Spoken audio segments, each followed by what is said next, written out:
Hi everyone. In today's video, I will show you guys how to unpack a research problem. Welcome to Search Research with me, Dr. Sam, your online thesis guide and advisor. In my previous videos, I explained how you can pick up a research problem from the everyday things that you notice in life, from the real world. But once you select a research problem from your everyday life, you need to be able to unpack it to be sure that it is a genuine research problem that will allow you to work on it, probably write a thesis on it, or get a publication out of it. So it can't be a research problem only if you think it's a research problem. You need to be able to unpack it to confirm that this is a genuine problem which can then be investigated into creating a thesis. So let's take an example today. A new mother identified a research problem where she felt that she was feeling a bit humiliated, a bit shameful when the nurse was weighing her, checking her weight. She felt she would be more comfortable if she weighed her herself. Because she was a new mother, maybe she had put on weight, she felt a bit conscious. It seemed simple enough and important enough. Disempowerment is certainly a critical issue in the medical field. But then, when she discussed this problem with her supervisor, this is what her supervisor advised her to think about. Firstly, the points to think about: is this a research problem that can be then turned into a thesis or not? First question: why is this a problem? So, if you think about it, is this a problem of disempowerment? That means where you feel powerless. Yes, you feel that you are helpless, and that is not good. You feel that the mother should be able to weigh herself and not feel conscious by anyone's judgment. So, this is a women or a new parents issue. Alright, so you feel yes, the problem does exist, it is an issue of disempowerment. What is the second question you have to think about? Is it a problem only for you? Are you the only one as a new mother feeling disempowered? Well, again, this you can talk to the other mothers and find out that it is not only for you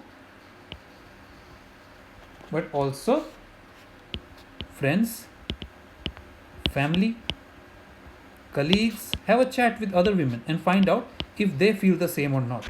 That will confirm the problem further.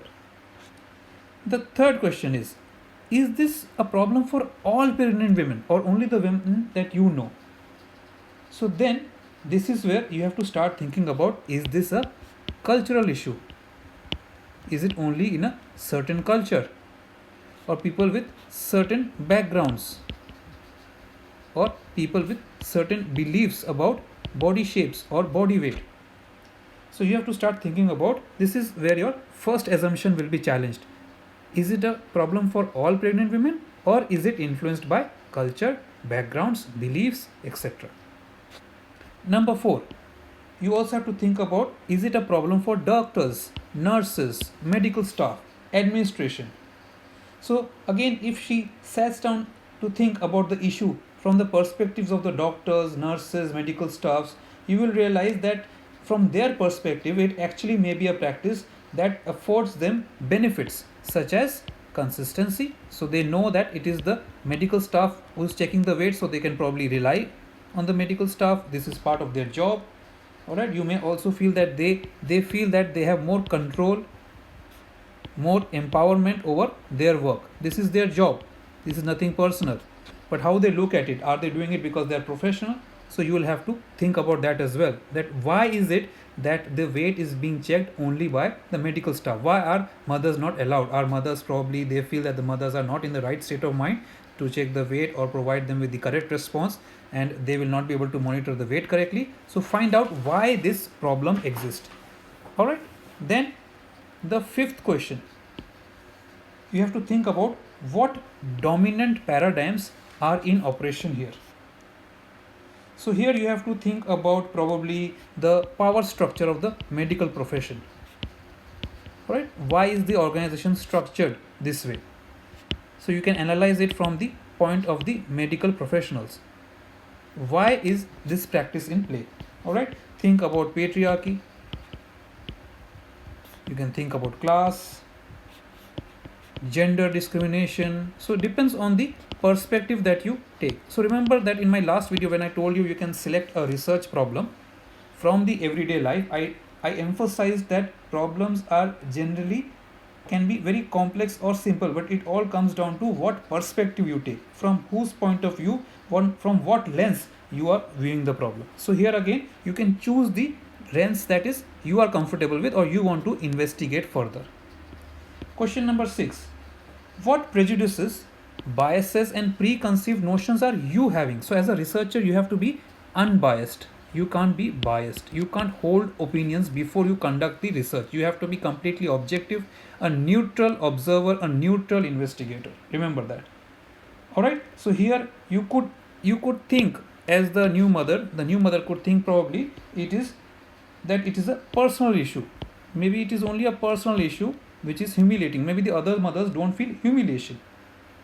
Or maybe that the medical profession is disempowering to the patients. Alright, maybe this is what you feel. This is a prejudice, this is a bias. Maybe that's not the case. Maybe you feel that there needs to be a shift in this practice, whereas that may not be the case. So these are some of the biases and notions you are coming with. So here you have to make sure that these biases, these notions do not influence your research judgment, your ability to investigate. You have to be a very neutral observer and investigator. Finally, how will the answers to these questions influence your work as a researcher? So if you think about it, these issues, though you would have probably found exactly what you were looking for, would have been ready to hear what you already know, probably from the same people, minded people. Alright, maybe there are some people who think the same, but this is not really a big issue. Or is it a big issue? So from this point of view, you have to think about the impact that it will be created. The impact created. What impact can you create through investigating this research problem? Who will this impact really matter? Will it matter to new mothers? Will it matter to medical practices, medical professionals? Who is this impact for? Where do you want to create this impact? From what lens are you watching this? So if you are purely watching it from a body image, self-empowerment issue, a health issue, or it could be a postnatal issue, so you can think about where you want to create this impact. So will the investigation of this research problem create an impact? If yes, for who and how does it benefit? So remember, your research will be valued by the impact it creates, by the value it creates. And that value could be to any of the stakeholders. It could be to the patients, to the medical professionals, it could be to some process, some policies. So think about that. So once you select a research problem from the everyday life, you have to think about these questions. It could be any research problem. I just took one example, but you need to unpack it to be able to convert a research problem that you have identified to a research problem which can then be investigated for a thesis or for a publication. So guys, let me know what you thought about this video. I look forward to your comments and feedback, and I'll keep bringing these short videos with examples which helps you to understand the process of starting or continuing a research. Thank you.